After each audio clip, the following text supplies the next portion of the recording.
Om.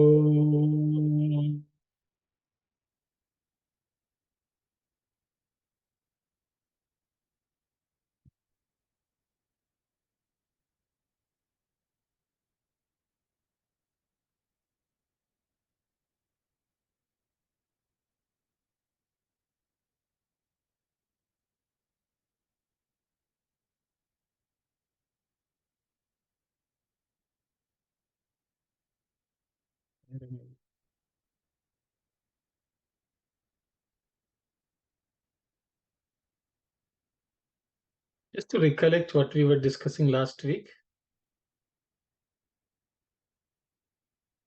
we were discussing how we have to offer all our actions to the Lord. Swami says, sometimes we offer things stating that we offer it to the Lord, but we really are offering to someone else. And that was a topic of discussion last week. We will continue from where we left off. So I will ask Sister Kalyani to start. Saira. Where your mind attaches itself, there your bhakti also stays. Bhakti is pure as the waters of Ganga. Karma is as the water of Yamuna, and jnana is as the Saraswati, flowing secretly and mysteriously underground and sanctifying itself by merging with the other two. It is the co-mingling of these three that is called Triveni, the merger of the three. It means the disappearance of the mind, the becoming one of the three gunas. It brings about the destruction of ego. However, there are many who are ignorant of these basic facts. They dip in water twice a day and go through the morning, noon, and evening rituals, worship the household gods, draw lines of ash or sandal paste on their brows, arms, and chest, put dots of saffron on their faces, and wear strings of beads and rosaries around their necks, and roam about from temple to temple, or from one spiritual teacher to another. They circumambulate holy shrines. They attend many discourses, Puranic recitals, and readings of scriptures. The best we can say about such persons is that they are engaged in good activities. We cannot say they are bhaktas. Bhakti has no relationship with dress and speech. On the basis of mere raiment and religiosity of expression, we cannot call a person a devotee of the Lord. Bhakti is a matter of the inner consciousness, of feeling rather than external behavior or conduct. Where there is smoke, you can infer there must be fire. But there are some types of fire which do not emit smoke, though there is no smoke which does not originate from fire. There is a possibility that acts will be done without feeling, but you cannot say that all feeling must be expressed through outer show. Even without pomp and outer show, it is possible to have sincere feeling. The pure feeling is the important thing. Mere pompous outer activity is positively harmful to progress if one aspires at all for progress. Okay, thank you, Kalyani. It's a lot actually, I guess. Maybe we should go paragraph by paragraph. We'll read in Telugu. I will ask Auntie to. Sairam. Sairam, Auntie. అభిమానం ఎక్కడో అక్కడ అక్కడ దైవ భక్తి అని చెల్లదు. So wherever our attachment is, in such a situation, we cannot call that devotion to God. భక్తి పరిశుద్ధమైన గంగ వంటిది. Devotion is like the pure river Ganges. కర్మ యమున వంటిది. Karma is like the river of Yamuna. జ్ఞానము గుప్తగామిని అయిన సరస్వతి వంటిది. Jnana is like the river Saraswati, which is unseen, which is in a hidden place. ఇది బయటికి కనిపించున్నది కాదు. It cannot be seen externally. ఈ మూడింటి సమ్మేళనం త్రివేణి అని పిలువబడును. The merger of these three is called Triveni Sangama. Yeah. Should we stop here and then? Yes, auntie. Right. It means the disappearance of the mind, the becoming one. Why don't we read a little more, auntie, about the gunas also? అట్టి త్రివేణి అనగా త్రిగుణముల ఏకత్వమే మనోలయము. The Triveni means the three gunas and the oneness of them, and in the merger in the mind is that. Yeah. మమకార రహితమని అందరు. అదే మమకార రహితమని అందరు. That is also called, that's what is called the absence of minus. I think that is where it stops. I think we'll stop, auntie. It stops there. So Swami is talking about the Triveni Sangama, the joining of the three holy rivers, and Swami is likening it to the merger of all the three gunas in the mind, and that's one. And then Swami is telling, but wherever our attachment is, whenever there's an attachment, we cannot call that there exists devotion. So Swami is, I think it's continuing from last week. I think we had discussed quite a bit about whether we can make prasadam, which others like, and so on. So I don't know whether there was any personal experiences, insights anyone had about prasadam making, and whether we can offer it to the Lord. So I think I'll stop here. I will open it up for discussion. Maybe it'll be good to share if anyone had some insight and want to share whether they stopped making prasadams or not. We'll discuss, Saira.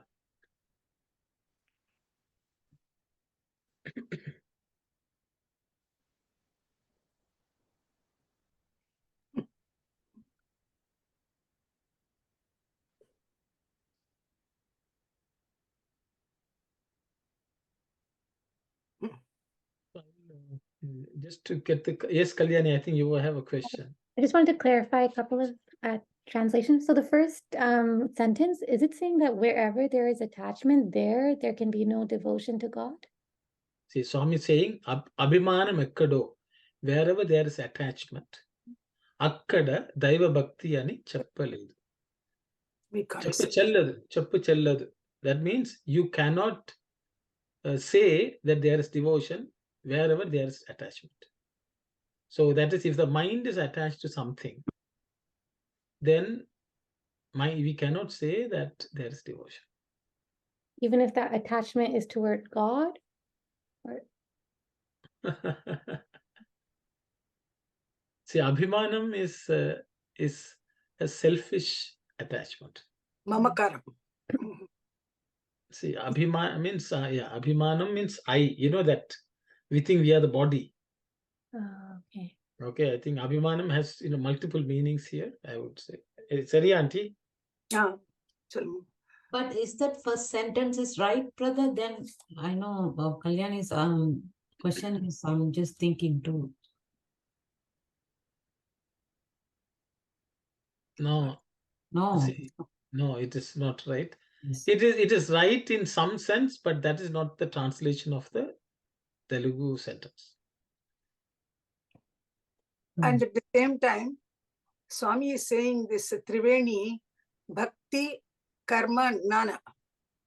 He says Bhakti is like Ganga, Karma is like Yamuna, Gnana is like Saraswati, So all the three together, they come together as Triveni, the merger.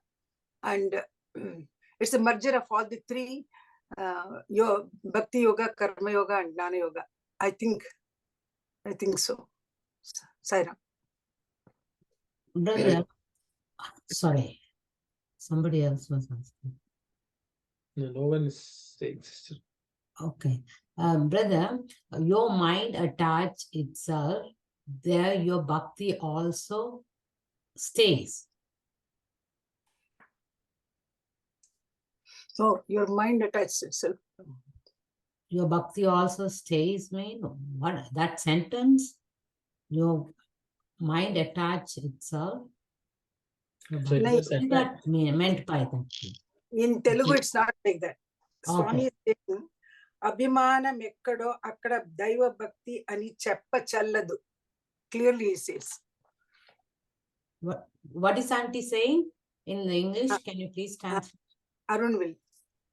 See, wherever there is attachment, Okay. attachment to one's own self, also, you see, they are saying that there is devotion is not valid. It's not valid. It's not valid. Saying that there is devotion is not a valid statement. I think the first sentence is misleading a little bit. Yeah, the translation, but if you want to sort of align that translation to this, so wherever your attachment is, there you are devoted to only what you are attached to. Devoted to you. It's not bhakti. You cannot call it bhakti. You know, that's the translation is incorrect. So there your bhakti also stays. No, that is not right. Yes. So bhakti is, brother, the one by one sentence, can you please explain that, please? So bhakti, pure water of Ganga. Then karma is water of Jamna. Why? Why Jamna's? What is Jamna's character there? Or is flowing over? Or what is kind of? Please go on. So Swami is equating bhakti devotion to the river Ganges. Okay. Which is Swami calls it Parashuddha, means it is the purest form. Okay. It's the purest river. Ganga is devotion. Okay. Parashuddhamaina. Okay. Then Swami says karma is like Yamuna. Okay. The river Yamuna can be equated to karma. And Jnana is equated to Saraswati, which is Gupta Maina, this Swami says. That means it's hidden. Why Jamuna is equated to the karma, please? Because Ganga is equated to Bhakti. The Ganga, we know, is a pure water. Then they have equated to the Bhakti, pure Bhakti, right? Then how Yamuna is equated to karma, please? You have to ask Swami. No. Is it flowing over the Saraswati river, brother? No, it is not flowing. See, there are three rivers, sister. All three are originating somewhere, but they all come and merge in a place.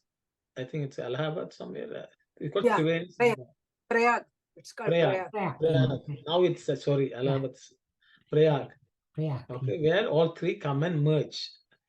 So it's supposed to be an auspicious pilgrimage to that spot and having a dip in that. So this is the general practice. But Swami is saying the real Ganges is the devotion. The real Yamuna is action. And the real Saraswati is Jnana, which is hidden. And when all three come together, that is called the merger of all the three rivers, holy rivers. Sairam. I don't know. Yes, Auntie. Please, can you explain flowing secretly and mysteriously underground and sanctifying itself by merging with the other two? Which one is flowing? The Saraswati, you mean? Yeah. Saraswati is flowing secretly and mysteriously underground. Can you explain, please? The word used is Auntie Gupta. Okay. Gupta means that is in a hidden place. So, okay, in a hidden way. So, Saraswati river is supposed to be underground. No one can see it. there is so much argument whether it existed at one point or whether it's how it became something an underground river and all that. But Swami is just saying Saraswati is like jnanam, which is hidden from sight, unlike devotion and karma. And when all these three are joining in one place, so that means our actions, our feelings, and our knowledge all should be one. When they Thank you. when they all put together, that itself becomes an auspicious merger. Those who have gone to Prayag, they may be able to remember how. Yes. If you have seen it, you know how Ganga flows from one side and Yamuna from the other side. And Yes. Saraswati joins from underground. And the color of the rivers are different. That you can make out. When we go there, the pure Ganga river and then a little muddy water of Yamuna, and then Saraswati is pure. I mean, it's a little colored water comes from underground. I went to Yes, this. we went. I went to the Prayag and Alaknanda and these places too. I believe it's like a white color, light green color, and the blue color. You can clearly see the merging of three. Yeah, And merging. why they put this the Saraswati flowing secretly and mysteriously, all the way Saraswati comes underground and closer to Vyasa Guha, it comes above the ground. Only in that place we would be able to clearly see the river Saraswati. And in that overhead bridge, I believe they say that Draupadi and the Panchabandava crossed that river and to go to the heaven or something, and I can see clearly, there's the tourist guide, he explained to us the river Saraswati, it was like really roaring, the sound and the speed, and the maybe Lord Ganesha, he was ready to write the something, from Mahabharata. the Mahabharata from sage Vyasa, and the Vyasa put a condition to Lord Ganesha that I will tell only once. You have to listen carefully and write it. I wouldn't repeat at all. That's why the Lord Ganesha praised Saraswati that Mata, you are really roaring sound. This Vyasa, they're telling me that only he would, only he would speak once and he wouldn't repeat. That's why please calm down until I write the Mahabharata or something. That's why the God Saraswati in that place, it's like a very silent. You can't even see the sound at all. So it was very nice to actually go and look at the real place. Thank you, Saira. Saira Manandi, can you hear me? Yeah. Can you please let me know what is the color of the water for Saraswati when at the time of the merging? The merging, I believe it's like you can clearly see the blue color, the white, maybe that I can see that the one is like the pure water, one is like the blue color, one is like the auntie said it's like a muddy kind of, the little muddy water kind of. All three you can clearly see the difference, even it's like that Triveni Sangama, you can see the all three rivers by the color. That's the reason I asked, because of the Saraswati river flows so very noise on the one side of it. Then when it comes to how Anandi explained, where the Vyasakuga, there's no noise at all. There won't be any flowing sound. So that's what I was trying to understand. What is Swami has really would have meant on Ganga River, we can see, and Jamuna we see saw that. And Saraswati River, we see that it flows and it's slowly merge into the other waters. But for one side of it, it's really a big sound of like a roaring sound of the flow. So that's why it's a Swami would have said something here. That's the thing I'm trying to understand. Sairam, Thank you. and this the karma, Swami River, this is a good karma or bad karma? All karmas.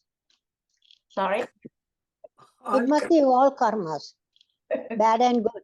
All karma. So if it is bad karma, can we call that then All actions.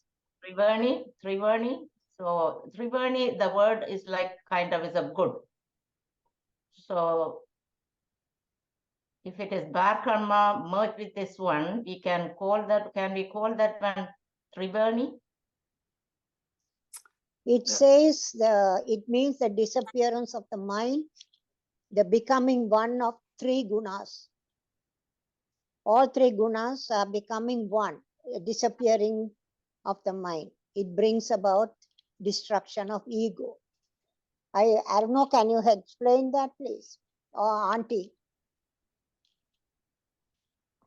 The word Triveni means three types of Veni is actually, the ladies, we put that flowers on our bun, that's called Veni. It's a half crescent.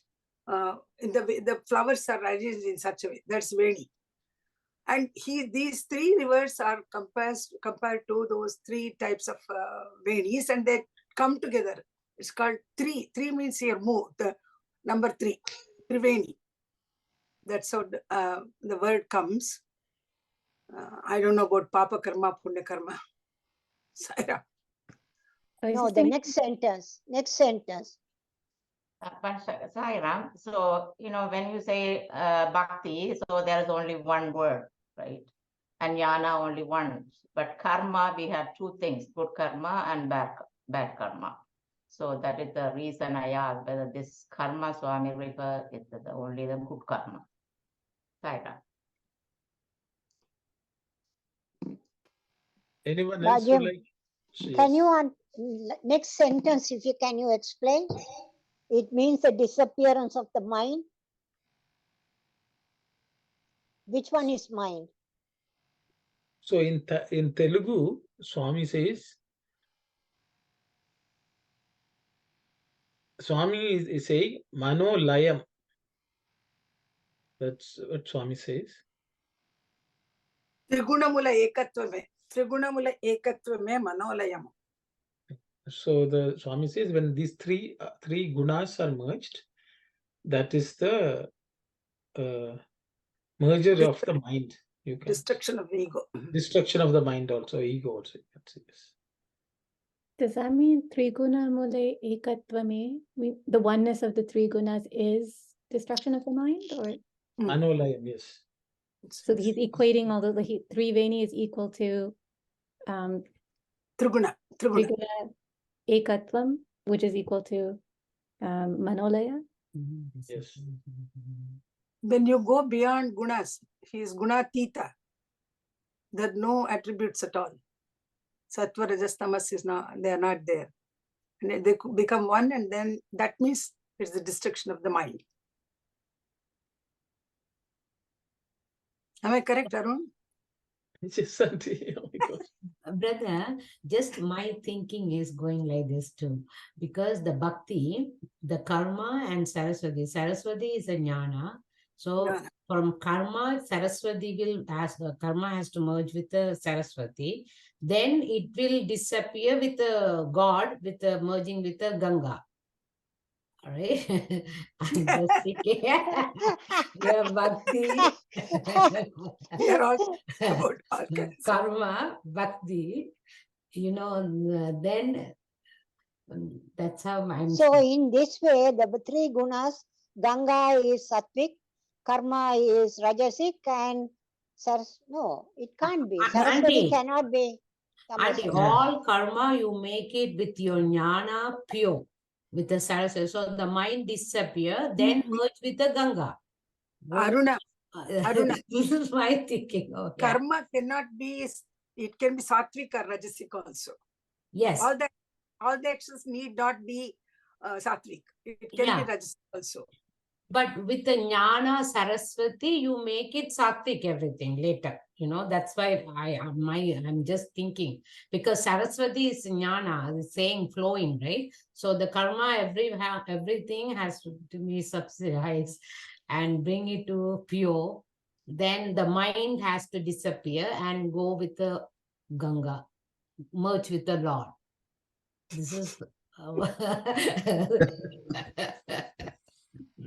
No, actually, what Aruna is saying is right, because to get jnana, when you get jnana, you will eventually give up your rajasic and tamasic nature, and then you will develop sattvic nature and merge with the Ganga. She's right, I think so. That's why Ganga flow. Yeah.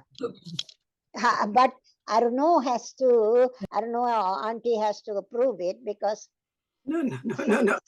Final say. Let us listen to Arun. I think we should go back to the previous sentence. Swami is starting off with bhakti. What is bhakti? Swami says, when there is no abhimana, then you have bhakti. So I think the first point is, first we have to get the pure Ganga right. So before Swami made that statement of bhakti, Swami has already spoken about where you can say that the bhakti exists, where there's no attachment, there's no abhimana. It has to be steady. Okay. It has to be full. Exactly. So first, let's start with bhakti, which is pure waters of Ganges. Yeah. Okay. So if there is pure bhakti in anyone, then you can imagine whether that person's actions will be bad or not. Okay. So bhakti only will express itself as action. So Swami is also telling, just bhakti alone is not enough. You also have to bring about action that has to be expressed through all your actions. So that's the second step. So I think that should night away explain to anyone whether that karma is bad or good. Because Swami is starting off with pure Ganges. If the Yamuna has to merge with that, once you have your pure Ganges flowing in you, whatever actions has to be pure also. Yeah, your bhakti has to be unattached to any other attachments, and it has to be steady, and it has to be full. So I think that's the way I understand. And the mind should be concentrated on the Lord. So when all these situations are right, then you can merge with Ganga. So then comes the jnanam, which is underground. Supporting all this, there should be the knowledge of what is the reality, which is God himself. When these three are together in any one person, Swami says that person's mind will be at rest. Mind is laya, in a state of laya, which means it's a merger. It can also means the destruction of the mind itself. Amanaska state. That state Swami is telling is Triveni Sangama. Mind will be there all the time, right? It's merged, auntie. Even after merging, yeah. The prana and the mind, they merge together before leaving the body, right? With the Jivatma. I don't know, Baba's discourse, we learned it.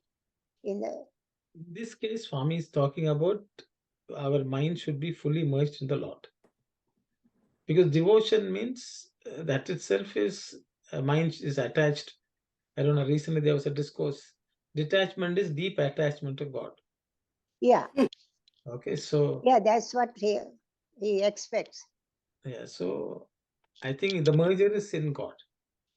So that means if Swami refer, the karma is a good karma, because when you have bhakti, you won't do bad things. Yeah. That's what from Aruno explanation I understand. From Swami to Aruno to us. And even in this passage, it clearly mentioned that it means the disappearance of the mind, that also it brings about the destruction of ego. If these two, they go away, then only the puya thing, it will only exist. That means that everything is good and with the good karma, there is no doubt even in this, the passage. Swami clearly indicated. So I think we always talk about bad and good karma. I don't know whether this even karma or good or bad. It is karma in the service of the Lord. Because bhakti, once we have bhakti, we are only serving the Lord.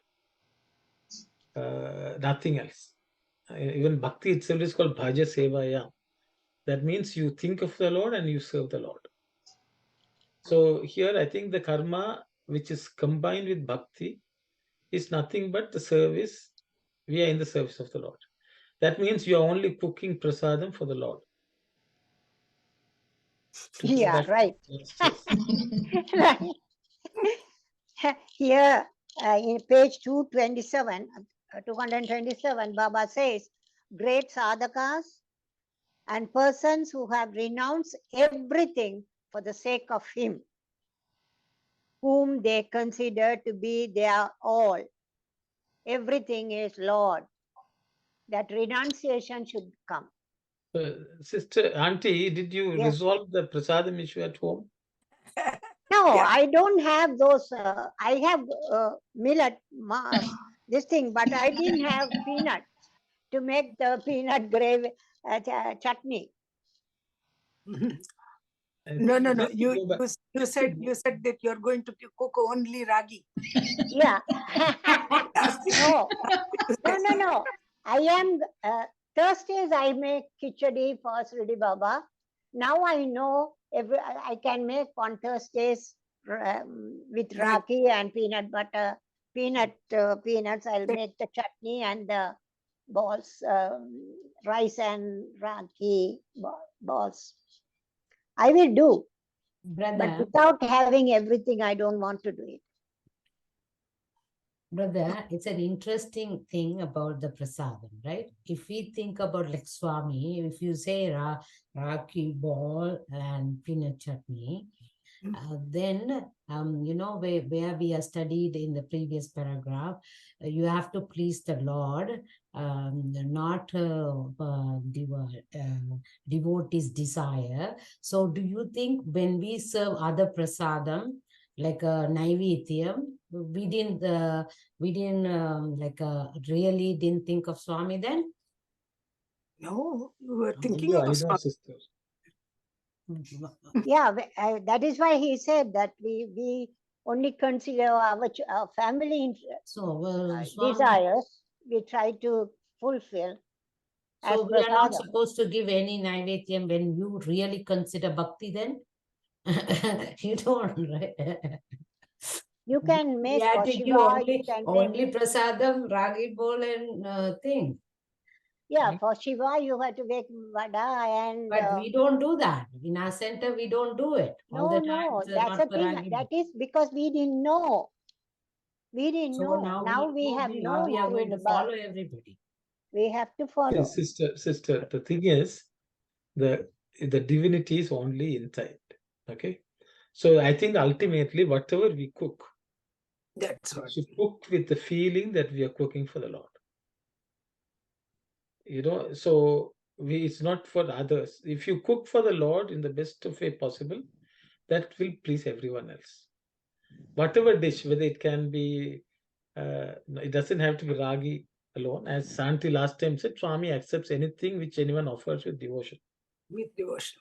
So ultimately, whenever we cook, we should think we are preparing food for God.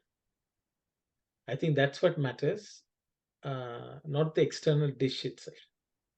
So our inner feeling, if with devotion every day we cook, that is naivedya. Whatever we do, if we think that we are doing that action for the Lord, with devotion? Swami has given the answer here. Let there be no abhimanam. Just do with devotion. Everything you do with devotion, without forgetting that the Lord is the ultimate consumer. Even when we serve somebody, we should have the feeling that the Lord within that person is going to eat. So with that feeling, we should serve.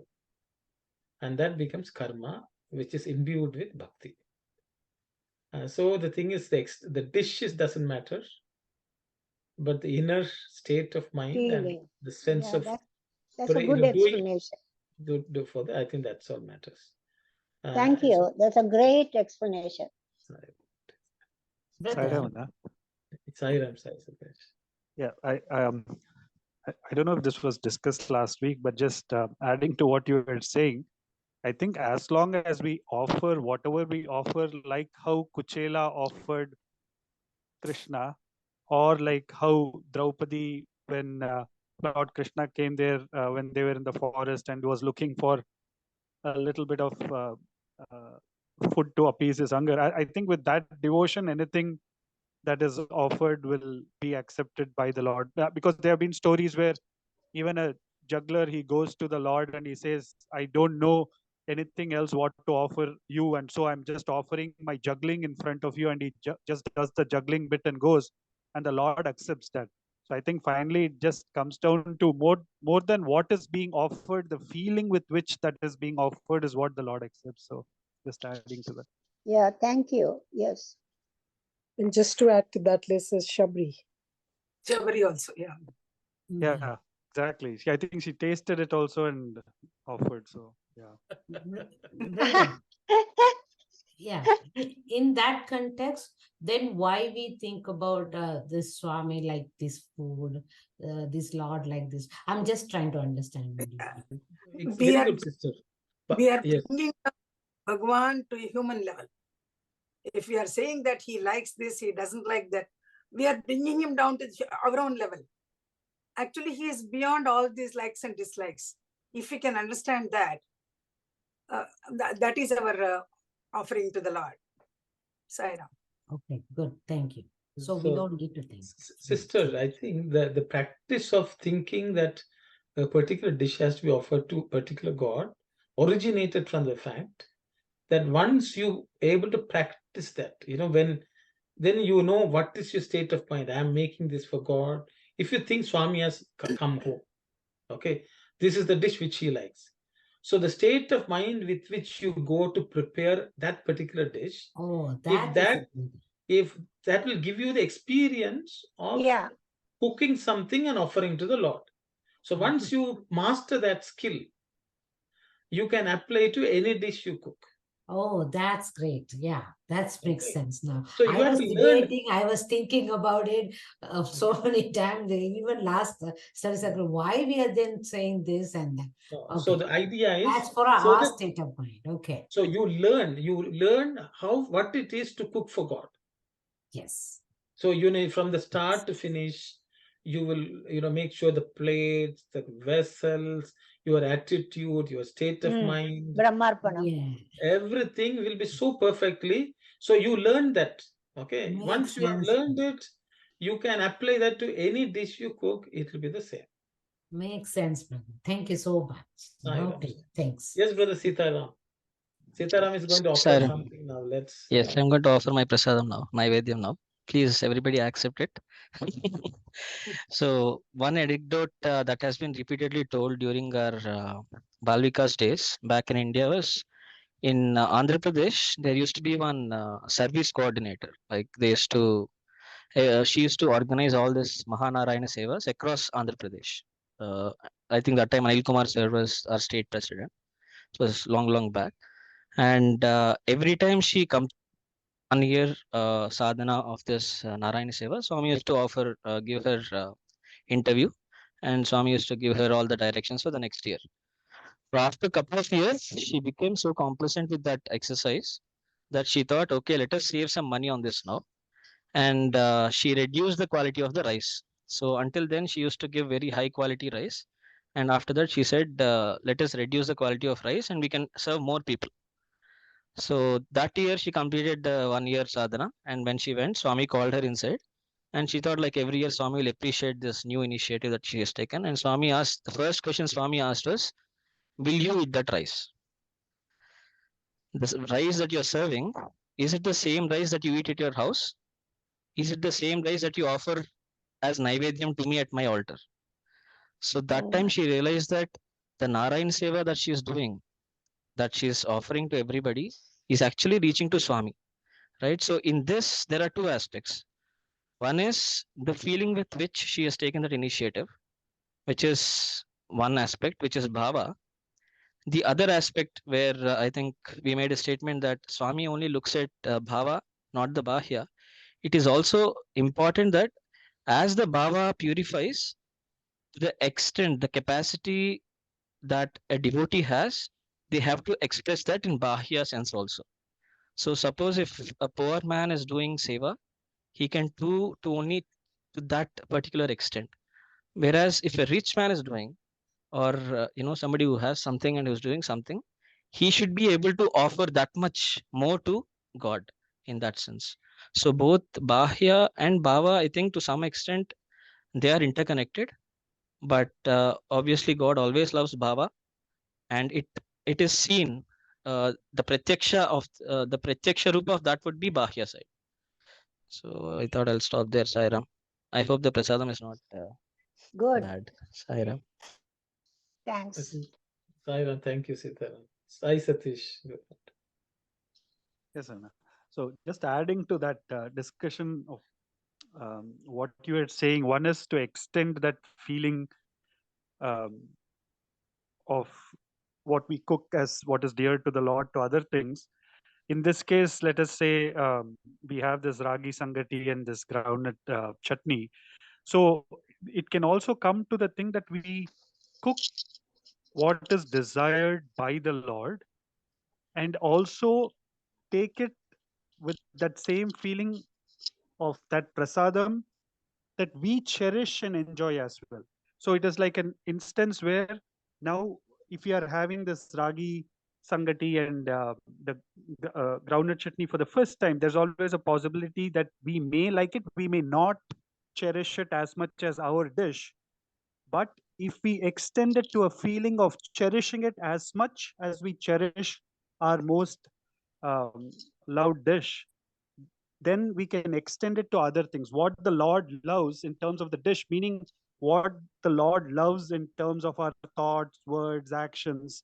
So this is more of a symbolic representation of offering what is most dear to God, and also accepting it and living our life the same way. So making that ragi sangati or groundnut chutney as our most favorite dish and living life in that manner. That's the symbolic understanding, even if we extend that interpretation. Saira. Sairam, Sairam, thank you.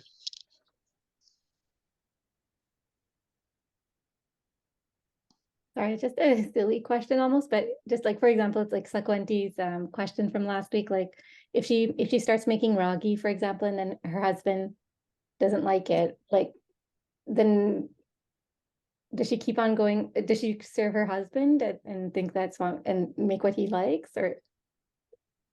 The Swami in her husband is asking for something, so she can give. But the Swami in her, if she wants Sangati, she can eat Sangati as well. So talking about Sangati, yeah.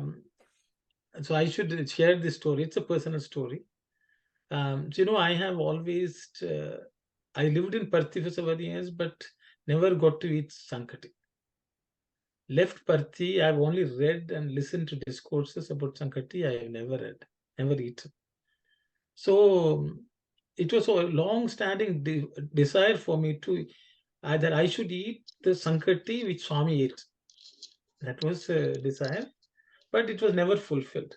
In 2011, when Swami left his form, I couldn't go to Parthi, but I thought within 1 year I should go and, pay my respects, because Swami is after all my mother. So, it was so sad that, I could not go at that time. It bothered me so much, but in 2011, when I went, we landed and I put the bags, quickly changed, and ran to the mandir to have darshan because it was the end of the time, morning bhajan darshan. So I sat there and I thought, Swami, you are my mother. Unfortunately, I was not there. And I've come here and I don't know, what I should do, I should have offered food to you, as, offering. That also I didn't do. All this thought was troubling me and felt very sad. First time I'm in Parthi, knowing that Swami is physically not there and we will never see. And I was coming back and I was deep in thought, Swami, I don't know whether I have done the right thing. You know better, And as I was coming, one gentleman, he's an old student. He's much older than me. He's working there. He was passing by. He's a very eccentric person. He sometimes talks, sometimes doesn't talk.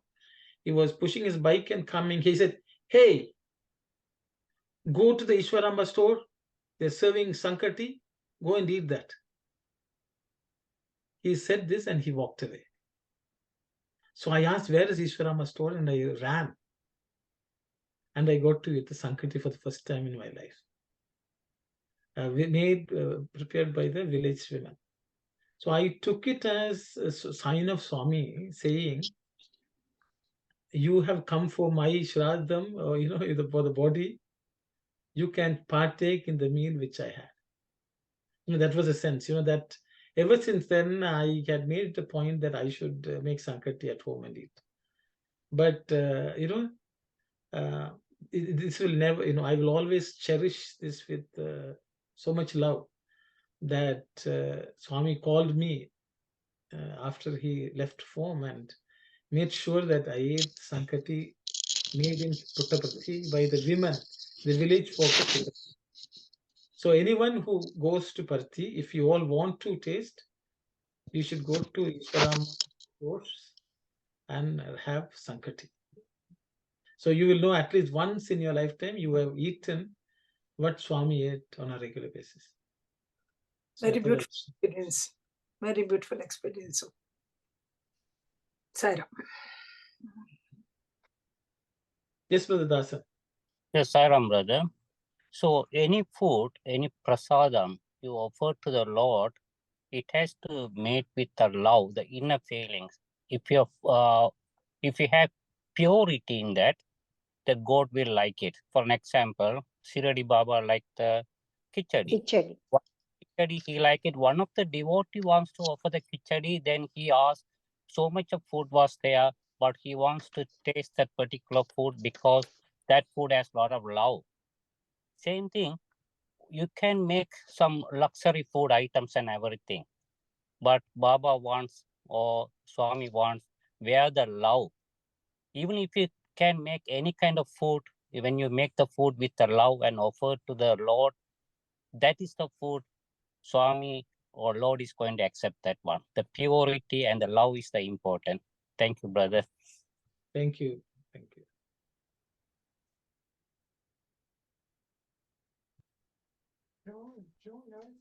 Thanks for sharing your desire. We are going to make and we are going to offer and we are going to eat. Every Thursday, that will be our prasadam. Okay. What is khichdi? Is it upuma or something else? No. Khichdi, you equal amount of rice and raw green gram with the outer shell. The cold pork in a pyre. You cook it together and then you put, you saute onions and, saute and put it and put little bit of, and you put the whole black pepper. Black pepper. It tastes good. So like a comfort food. You can call it pongal. Oh yeah, that seems to be like it's like a one pongal with pachapaya. Pen pongal. But they make it, khichdi is made with the green dal. With the skin they make it. And very watery also. Like Ganga.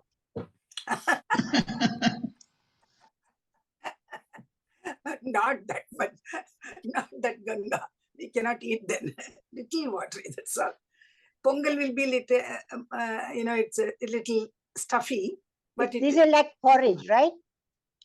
Not even, yeah, you can make it in a porridge way also. What is that, Gamini? Oh, Emma? What is sorry, it? I'm saying, what is Gamini? It's a Gupta Gamini. The Gamini. Gamini means one who travels Travels. In a hidden manner. Gupta means hidden. Gamini means one who moves. Gamana. Gamana means movement. Gamini means one whose movement is very hidden. Okay. Once upon a time, historically, what I have heard is Saraswati river was flowing in the Gangetic plain like any other river. It got dried up. On the banks of the river Saraswati, many rishis did tapas and they were doing, but I don't know the exact reason why it dried up. And for a long time, it did not appear. Only, that story which Anandi was saying, I don't know about that. It was flowing underground. All the time it was flowing underground, and it comes up in Triveni, in Prayag. And those who lived near that, on the banks of the river Saraswati are called Saraswat Brahmins. Even now they have that, they call themselves Saraswat Brahman. Highly educated, highly scholarly people who lived there. That's good. In South India, I have come across the Saraswat Brahmins. Blessing. Thank you. Brother Dasan? Yes, Sairam, brother. I'd like to add one more point. Swami is mentioning about the Saraswati River.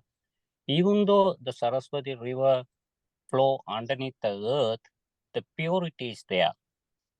So, so bhaktas also, sometimes you don't see appearance of the outside, but you can, only Lord can see the purity within him. That's what I think Swami also trying to point to that one. This is my understanding also, brother. Thank you very much, brother. Thank you. Sai Ram, I don't know. Yes, You know, Auntie. when there's limestone, the water doesn't stay up, it goes underneath. Like in Jaffna, we have this water running underground, and that's why they dig a well and get the water. And that water is very pure and tastier. Thank you, sir. Thank you, Auntie. You're welcome. Yes, Sai Satish. Yes, Anna, just a question there. So we discussed about this Triveni Sangavam with regard to the three margas or yoga, whatever we want to call, for karma, bhakti, and jnana. Now, when we say about manolayam or amanaska and the becoming one of the trigunas, I'm just trying to understand how sattva, rajas, and tamas become one. Of course, when the mind itself is not there and we talk about beyond the mind, all of that is non-existent. But at that point, how are we understanding the three margas unifying and the trigunas unifying? I'm just trying to correlate both of them. Thank you very much, Sai Satish. So I'll open it up for discussion. So Sai Satish is asking how do we merge the three in one? That's what I was asking. Yeah. How do we merge the three gunas into the mind? Mind. Make them one and become. Okay. So Swami has tackled both here actually. The three gunas merging and the three margas also merging. Yeah. So that's Sai Satish's questions. If anyone has any insight, please share. I don't know, Brother Dasan has his hand up. I don't know from before or... before. I can case before. Okay, brothers, thank you. Anyone who would like to comment on this?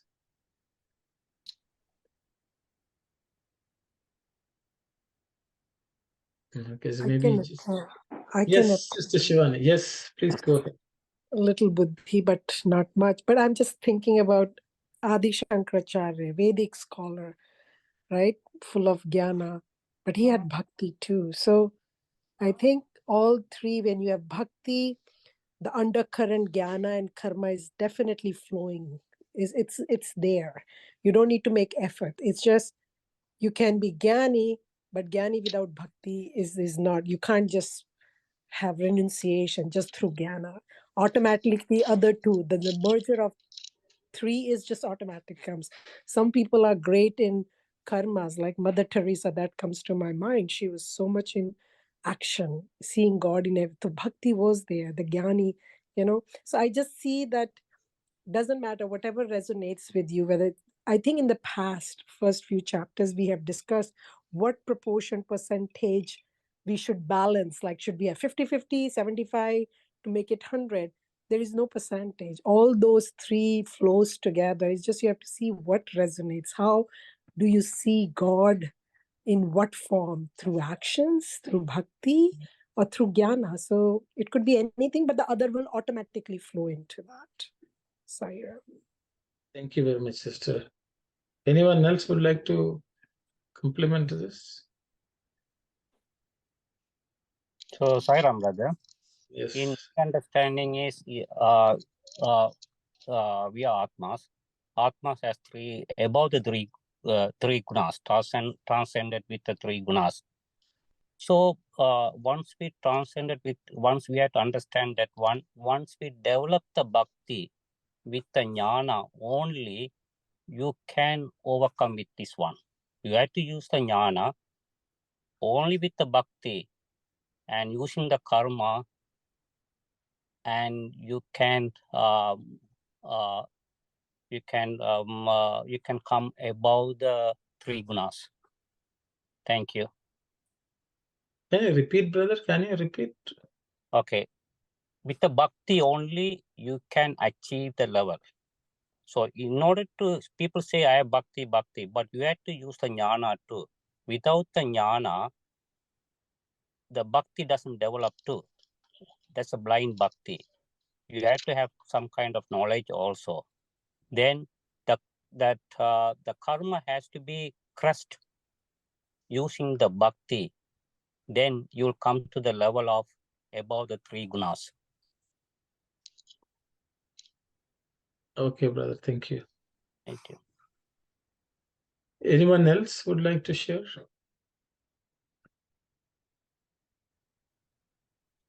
It's okay. I will attempt to do, See, Swami has discussed quite a bit about these three gunas. Generally, let's start with tamas. Tamas, we think, is inertia, laziness, ignorance, and so on. But Shiva is the lord of tamas.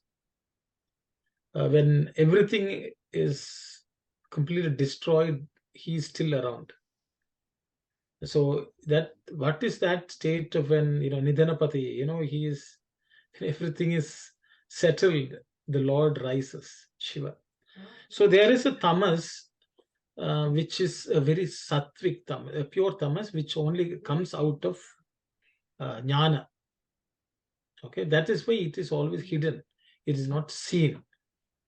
In the same way, there is a great rishi called Dirgha Tamas. In the Rig Veda, he is called Dirgha Tamas. That means very, very long tamas. That means the night is very, very long.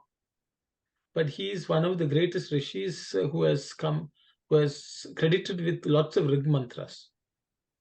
So tamas is actually ultimate negation of the world, because Krishna says the jnani is awake when everyone else is asleep. That means that darkness is a negation of all that is what we see. Jnani is turned his eye away from the world. and that itself is tamas, which is a very sattvic tamas actually. So that what is sattvic tamas again? One more time, please. So tamas, which is actually negates this entire world. You close your eyes to the world. Okay. Thank you. And so you awaken to a darkness as far as the world is concerned, but that is pure knowledge. In the pure knowledge state, nothing else exists. Even the sun doesn't exist. So the light also does. So tamas is actually the jnana is that state where you're basically completely away from the entire world. That's why many rishis went into jungles and forests and solitary state in caves. They meditated on the Lord. Okay, so that is that ultimate state of jnana. You give up, renounce everything and go. Which is jnana. We have to cultivate that. Okay. But Swami says everything is easy to start with bhakti, as Brother Dasan has already mentioned. Jnana, the bhakti is just sattva, complete sattva. Whereas Rajas is activity. Vishnu is part of this world. He is the one who makes this world run. But as you all know, he is always in a state of yoga nidra. See, sattva also comes out of him. Brahma comes out of him and creates. But Vishnu, who is supposed to be running the world, the great administrator of this world, he is always in a state of yoga nidra. That means he is, even though he is active, he is not active. He is inactive. So ultimately, Swami wants us to cultivate all these three. So which is, each of the gunas actually symbolize one marga. The way I see it, sattva is Ganges, rajas is karma, Vishnu, and tamas is Shiva. They sort of symbolize this. And if we can achieve all these three, in all these gunas which are present in us, and sublimate by them by offering it to God, that becomes unity of thought, word, and deed, unity of the three margas, unity of the three gunas. Sorry, And one more question, please. So you have said tamas is Shiva, Vishnu is active, and sattvic, please? Brahma. How that is sattvic now? Why Brahma is sattva? Yeah. Brahma within your divinity referred? Yes, even the Brahma who creates. So that part for. is okay. Thanks. But of course, you can, yes, Sai Satish, go ahead. No. I got it. I was just thinking, for tamas, what you're saying is literally like that God Shushukti, Turiya state, like beyond everything. Yeah, it's that absolute state of inertia. Okay. Yeah, thank you. Inertia in the sense of a conscious inactivity merged in the Lord. Yes, Not completely. Yeah, it's only the one exists, nothing else. Okay, thank you. Swami has discussed this, so much.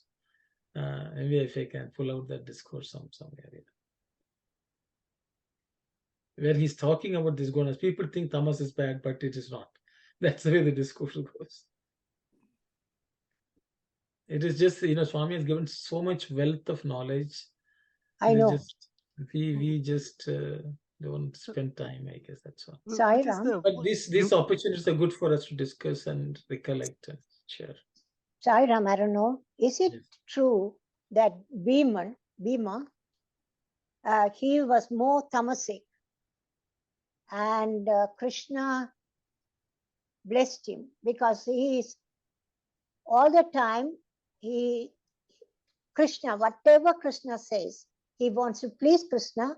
Whatever Krishna says, that's all he does. Other than that, he is inactive. Is it true? I am not. I don't know directly. I have not heard anything, Auntie, but I know of a story of, I think somebody went to Shiva and was talking about Bhima. I think I vaguely remember this. I'll have to go back and read. So they were talking about Bhima and saying, he's always busy eating and this and that. He doesn't seem to have any devotion. And while that person was saying, Lord Shiva was smiling, and then suddenly, apparently, there was a shower of flowers. And apparently, that's why I vaguely remember. Okay, I will have to go back and check, and I will come back next time. Apparently, Bhima, when how he used to offer flowers, he will go to a flower tree and shake the tree, and all the flowers will fall. And he will say, "Oh Lord Shiva, all flowers offered." But people may think, why is this fellow just, shaking this tree? But actually, his devotion was so much that whatever he did, he offered to the Lord. This, in one discourse, Swami has told. I will. My story is a bit vague, but I will come back next week after going back and referring that side. Yes, Sister Aruna. Anyone else, actually, if you have something about Bhima which Auntie discussed, please open up and say. Yes, Sister Aruna. Is my hand is raised? No. Yes, Sister. Okay, I'm sorry. Swami has raised it on your behalf. Sitaram, brother Sitaram. One more definition which I heard from Swami about tamas yesterday was he was explaining about importance of Vedas, and he mentioned about this line in Purusha Sukta, which is Aditya Varnam Tamasas Parastat, and he mentions this is the essence of the experience of all those great rishis who have seen the vision of what God is. So he splits this sentence into two. Aditya Varnam Tamasa Parastat. Tamasa is the tamas, the tamoguna is nothing but, Swami tells, is that you are the body. The moment you realize that you're not this body, which is nothing but the abhimana, the ahamkara, the mamakara that we're discussing so long, the moment you realize you're not this body, it seems rishis realized that God is equivalent to thousands of suns light, which is Aditya Varnam. So Swami, in that one sentence, described that God can only be experienced by putting effort to realize that you're not this body, which is the tamoguna that you have to overcome. And then you'll have the vision of those thousand suns, equivalent God. Sairam. Very much.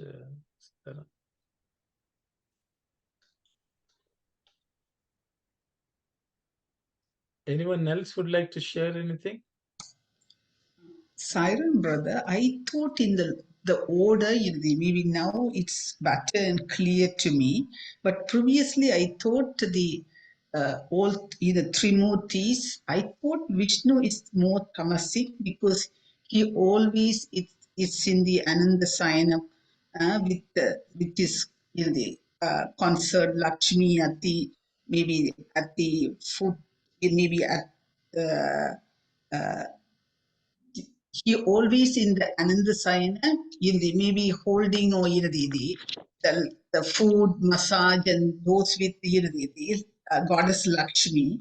And the Lord Shiva, I thought always he is in the very rajasic, maybe Rutra Tandava and and those things. That's why I thought Lord Shiva is more of rajasic, and the Brahma is more of Vishnu, the wisdom or jnanam, because the lower goddess Saraswati is for the maybe we always refer to her as Vidya Devi and those things.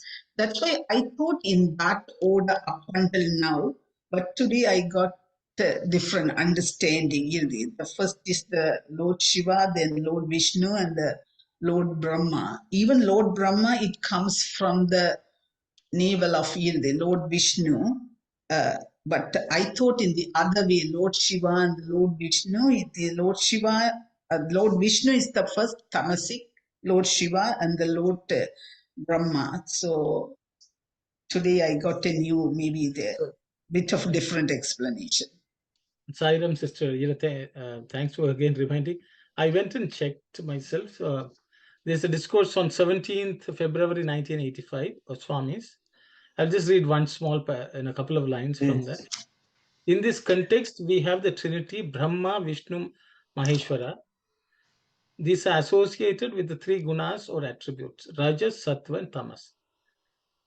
So I stand corrected. Rajas is associated with Brahma. Oh, not so. Sattva Vishnu, Tamas with Shiva, Swami says. The Rajasic attribute associated with Brahma is represented by the sound A. The sound U is manifested form of Vishnu. Oh, yeah. And is the form of Shiva principle. This is what Swami said in the Shivaratri discourse of 1985. So, I had a doubt because after I made the statement, I thought I will go and check. And so I thought I will share. Thank you so much, brother. Okay. If anyone wants, you can read. I think if you listen to the discourse, that may be better. But the discourse which is transcribed, that's what is stated. But you can find the discourse, full discourse, and listen to it, Saira.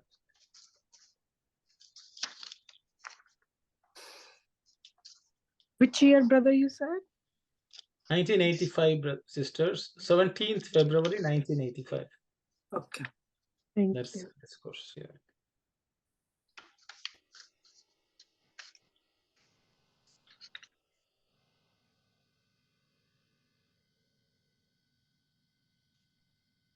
Anyone else has something to share?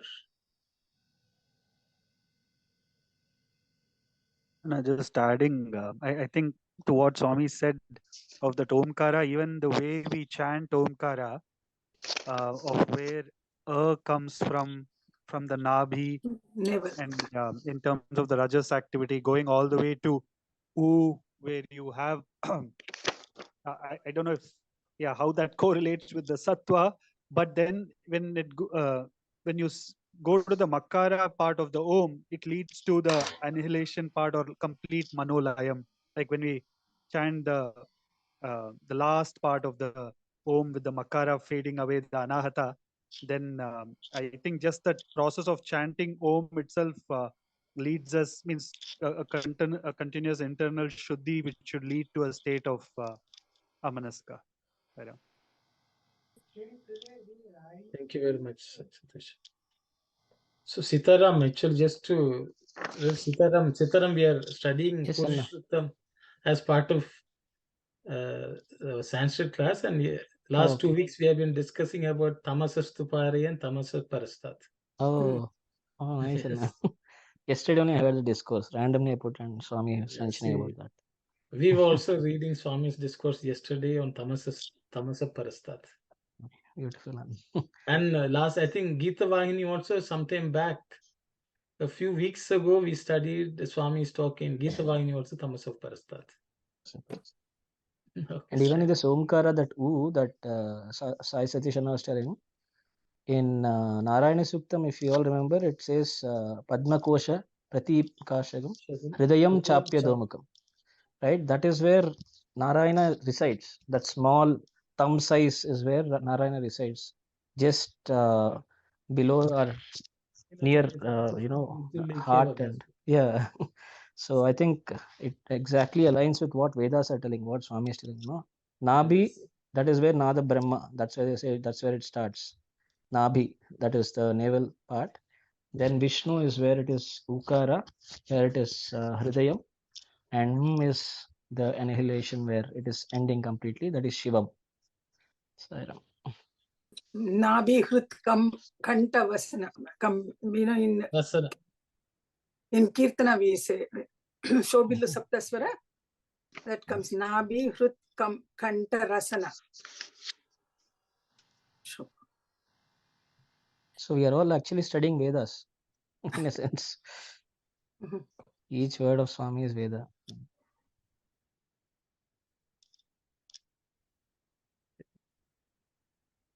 Is everyone fine? So shall we read the next paragraph if it's Yeah.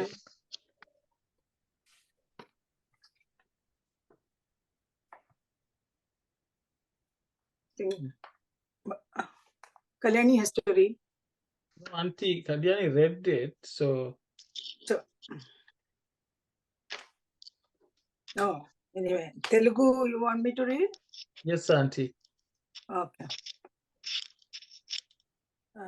అట్లు కాక మరి కొంతమంది నిత్యము 2 వేళల స్నాన సంధ్యాములు చేయొచ్చు, ఆరాధన అర్చనాదులు సలుపుచు, నొసట పెద్ద పెద్ద విభూతి పట్టెలు, గంధపు పట్టెలు, కుంకుమ బొట్టులు పెట్టచ్చు, జపమాలలు కంఠములందును హస్తములందును ధరించి దేవాలయమునకు గాని పెద్దల దగ్గరకు గాని లేక క్షేత్రముల సందర్శనకు గాని వెళ్ళుచుందురు, ప్రదక్షిణలు తిరుగుచుందురు.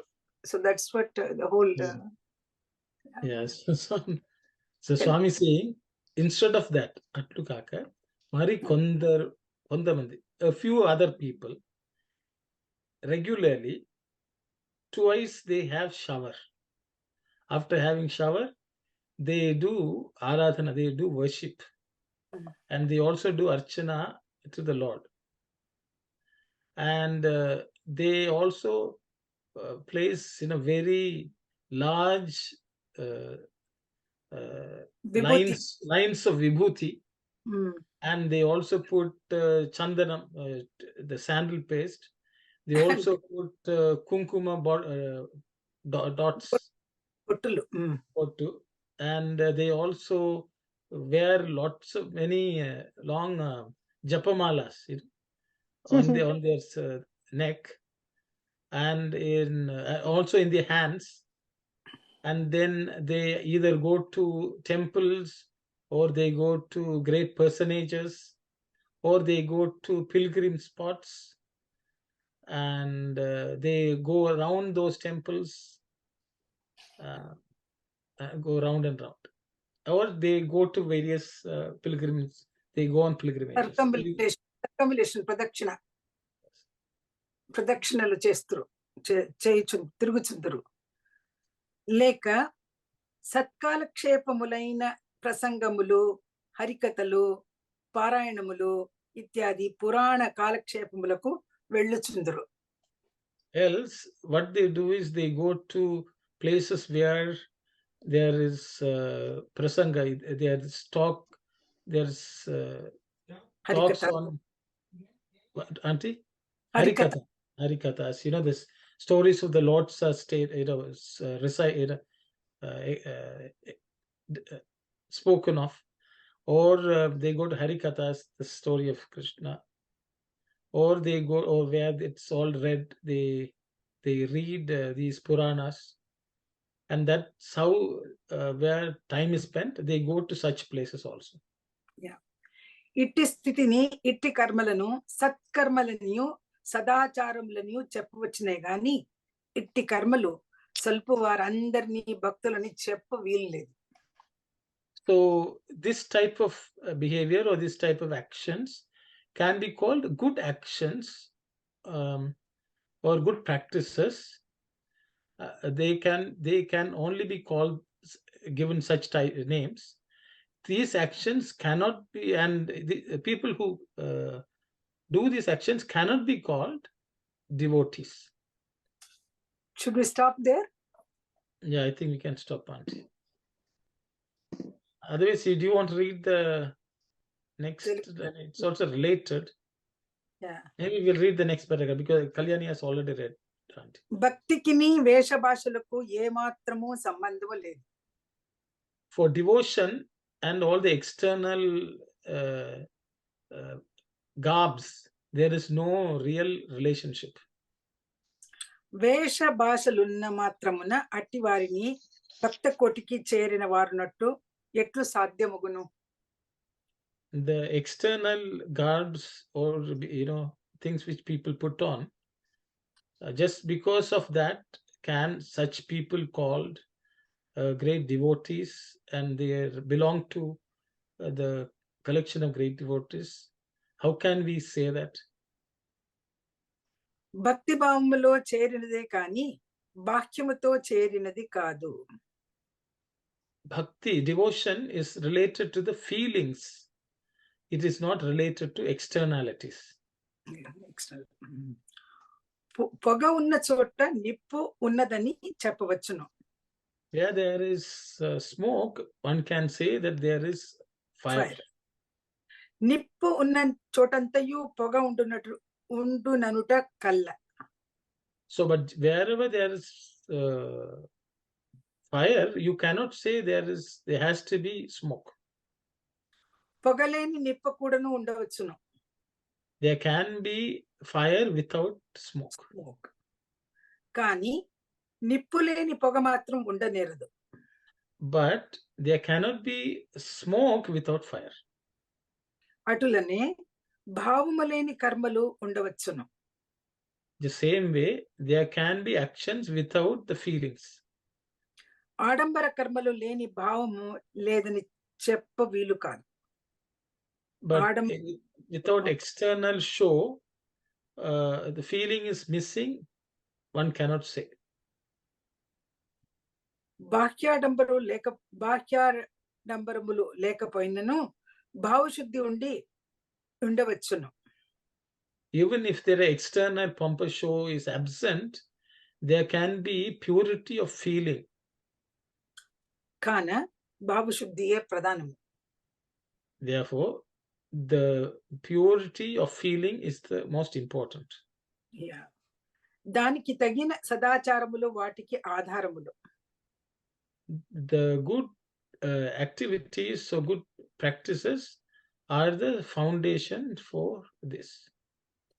Sadachara. I think that's I think 2 more lines you can read on. భావశుద్ధితో చేసిన కర్మలే భగవత్ కర్మలు.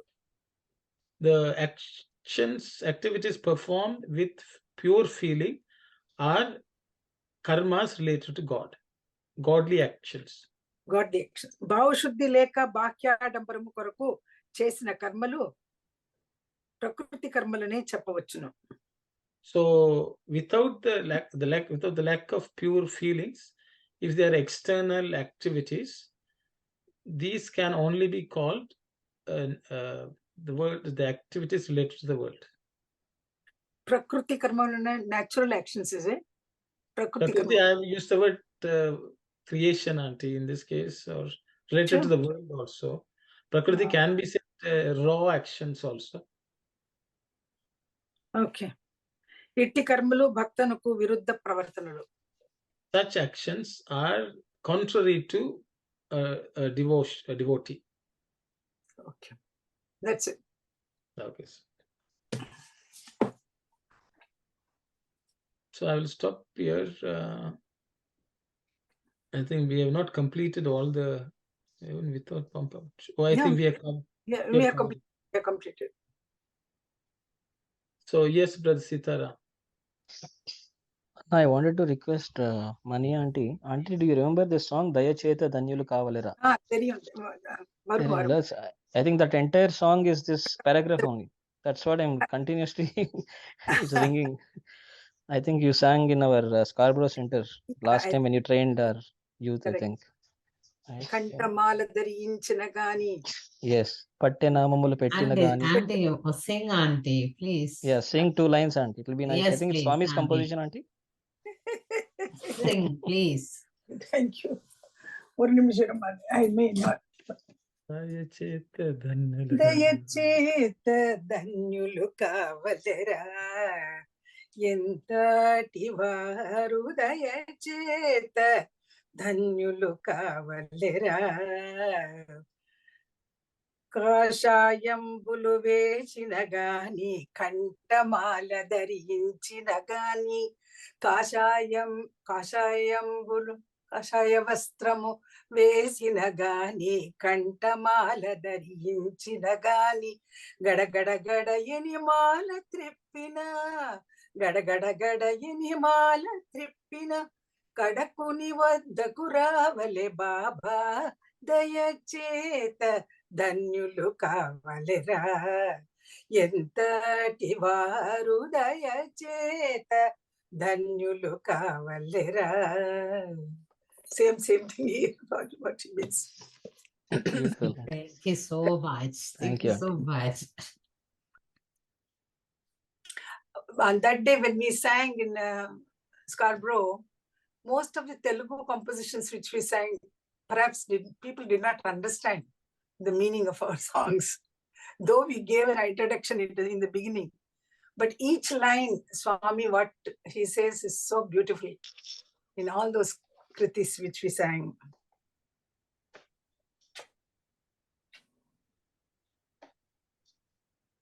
So anyone would like to comment, share any thoughts?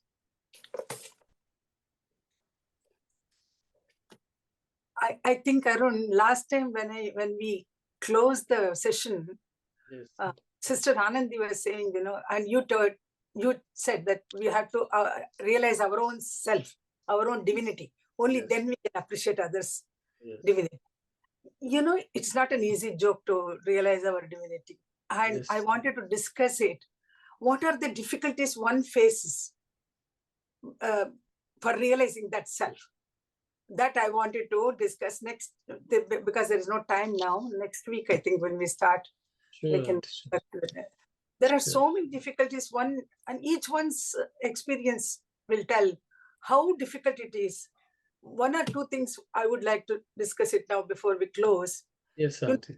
We all think that self is an object because we are so much used to perceive objects in the outer world, and we think self is also an object like anything. It is not.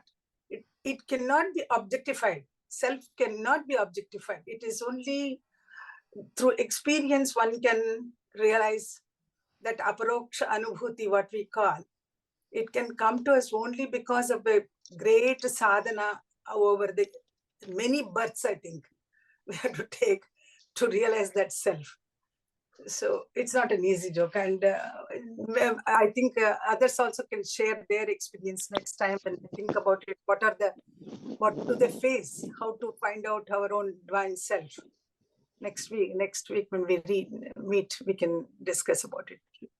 Sure, Auntie. Sure. It is actually, the Swami has covered it here itself. This devotion, action, and jnana is the path. Ultimately. Even to realize the self within us, devotion is the only one which can give us that. Because unfortunately, because we are so caught up in the mind-body complex, we need a pure self, an image of pure self, so that we can realize that as something which is within us. So I think devotion is the path, initial path for that, which is what I think we will discuss it next week, Auntie, in detail, because it's 4:29. Each one of us, yes, we can. We have a problem. How yes, to? Yes. So everybody can share their experience. Sure. Sister Shivani raised her hand and then she did that. Just quickly, just to add to Sister that this week, to Auntie's discussion this week, whenever I'm kind of doing or, puja or whatever, body consciousness stays there. I tried my best and I said, oh my God, it's so difficult. That's why Swami said, this body consciousness was constantly there. Just to say, irrespective, I mean, I'm in the past, I used to think, when I'm in bhajans, I'm totally immersed with Bhagawan. But this time I was thinking very conscious, what is body consciousness? It was continuously there. It was just there. And I'm thinking that's why sadhana discipline is so important, that you get over with that. It was not leaving me. And I'm like, oh my God, it's not easy job at all. That's why Bhagawan said the sadhana discipline, remembering me. And still while I was remembering me, I felt there's body consciousness. Just to add to that. Just now, Brother Sitaraman was saying, Aditya Varnam Tamasa Prastha. The Tamasa Prastha, cross over that ignorance, cross over that body attachment. Only then we can reach him. Sai Ram. So it's 4:30.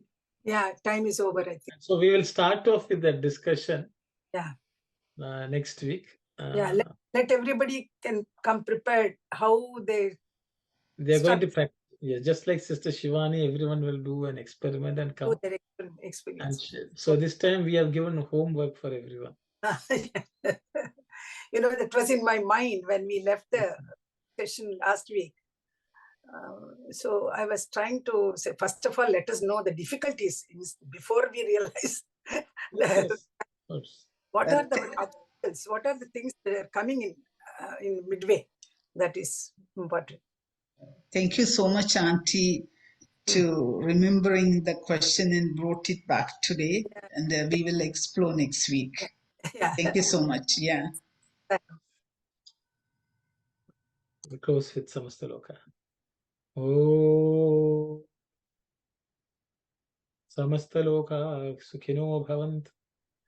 Samastaloka Sukhino Bhavantu. Samastaloka Sukhino Bhavantu. Om Shanti, Shanti, Shanti. Sai Ram, everyone. Sai Ram. Thank Sai you Ram. so much. Sai Ram, Sai Ram. Sai Ram.